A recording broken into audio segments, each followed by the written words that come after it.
Life lessons, guys, and I learned one this week trying to run a modest firewood delivery service.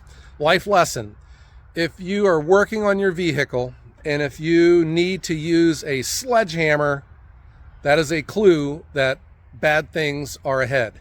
And if you, while you're at it, if you have to use a sledgehammer and you break your sledgehammer while working on your vehicle, well, that should give you some insight onto what had happened to me.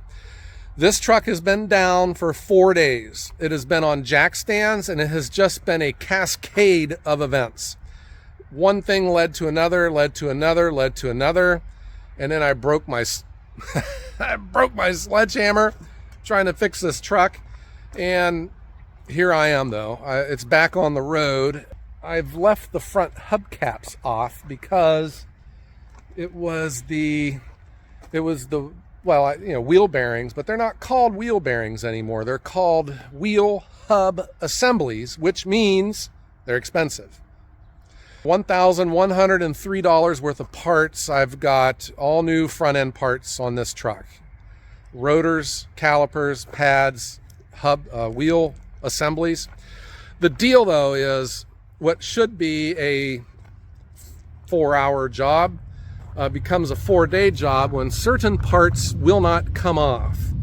And that's what I experienced. And the stress, it's not like I'm sunk, because I had my second truck. Yes, I still had to make deliveries, but I still had to get this truck back on the road. It just makes me appreciate what, other, like Log Hauler Jesse, what he has to go through when something's broke. And I got into a dead end with this job. If you've ever replaced those wheel hubs on a F-150 before, some of them, they're not going to come out, and I think these were them. So I was driving down the road the other day, and I don't know, I heard a noise. I do what most responsible vehicle owners have when you hear a noise. I turned up the radio, and I forgot about it. And I did. I forgot about it for a week or two until I was out on a delivery, and I'm far away from home, and I heard this awful noise, and I felt like the wheel's going to fall off my truck. It was unnerving. I made my delivery, and I limped home, and I figured this is something simple. I pulled it halfway into the garage. I jacked the truck up, took off the wheel, and looked around, and nothing really jumped out at me. I took the caliper off, and I saw that the brake pads were cracked, and they're under warranty. So I thought, well, at minimum, I'm going to put new brake pads on. But when I took the other side off, I noticed that the inside of the rotor was just rusted, like it had never even been touched by the pad. And here the caliper wasn't even working on my truck. And then, as I'm digging into it farther, on the other side, the wheel bearing was jiggly, and that's bad. So right around that time, our good friend Log Hauler Jesse stopped over, and I says, hey, take a look at this wheel bearing, it's jiggly. And he says, yeah, this is bad, you got to replace that. He comes around to this side, and he says, you know what, this one's bad too, I think you need to replace both of them. I says, Jesse, don't you have somewhere else better to be right now? Anyhow, though, I had to go to major surgery on this truck. The problem, though, is the hub assemblies wouldn't come out. And if you know, you know. And now I know. And it was tough. And there was some moments of despair where I thought that this truck, I'm going to send it to the junkyard. That might be a little harsh, but that was on my mind. Or I'm going to just call a tow truck and just have it taken out of here, because you couldn't get them out. If you can't get them out, you can't get them out. So I did some research, and I got on YouTube, and there was this guy, he came up with this ingenious way of getting these hub assemblies out. He would get a pipe wrench and put it on the brake rotor, and that's where the sledgehammer comes in. You whack that pipe wrench with a sledgehammer, and it pops the hub assembly out. It didn't work.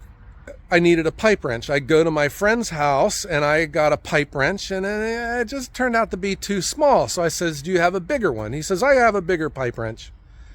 So I got his big pipe wrench. This thing was big, man.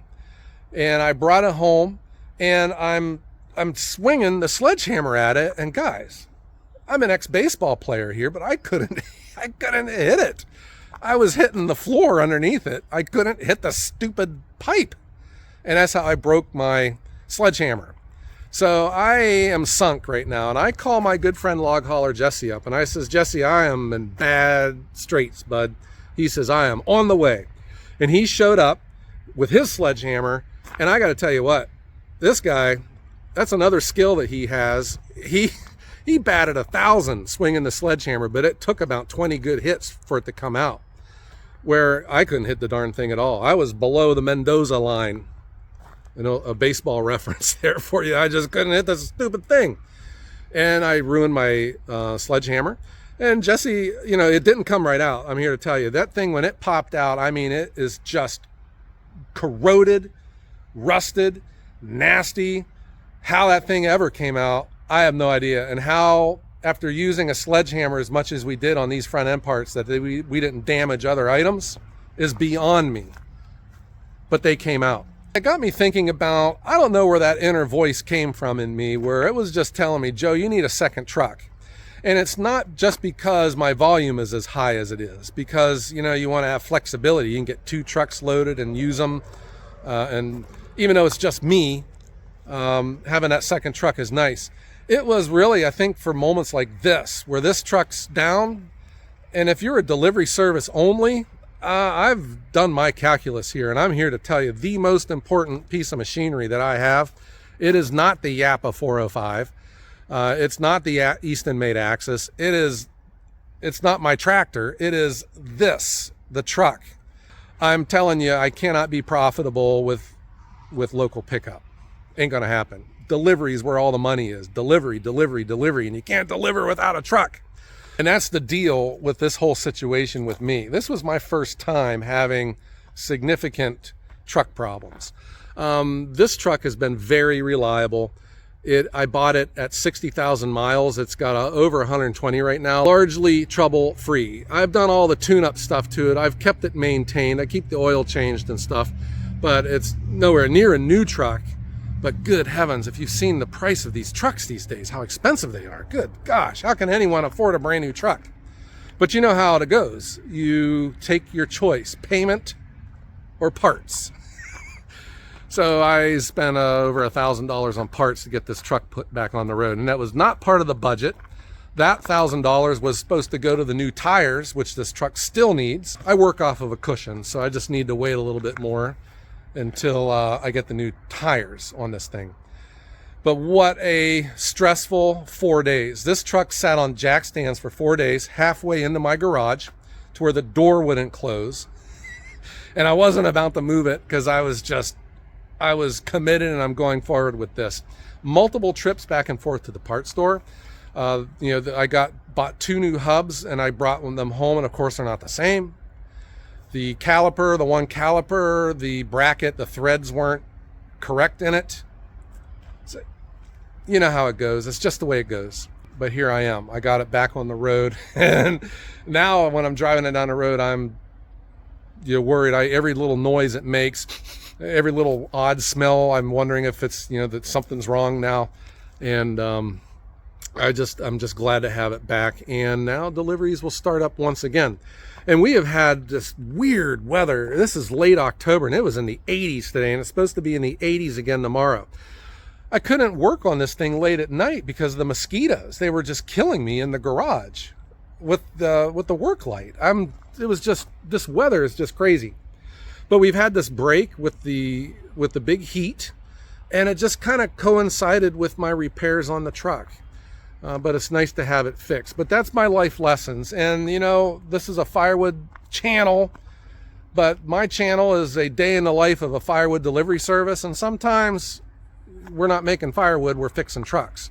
I had thought about bringing you the video footage of me working on it, but that wasn't going to happen. When I was into the middle of it, the only thing I was focused on was not jumping off a bridge to get this thing fixed, man.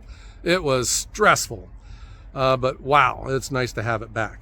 Okay guys, that's what I wanted to share with you. Nothing going on today with firewood, but we're going to get right back at it. I'm supposed to have another load of logs come in, and then we got deliveries going out.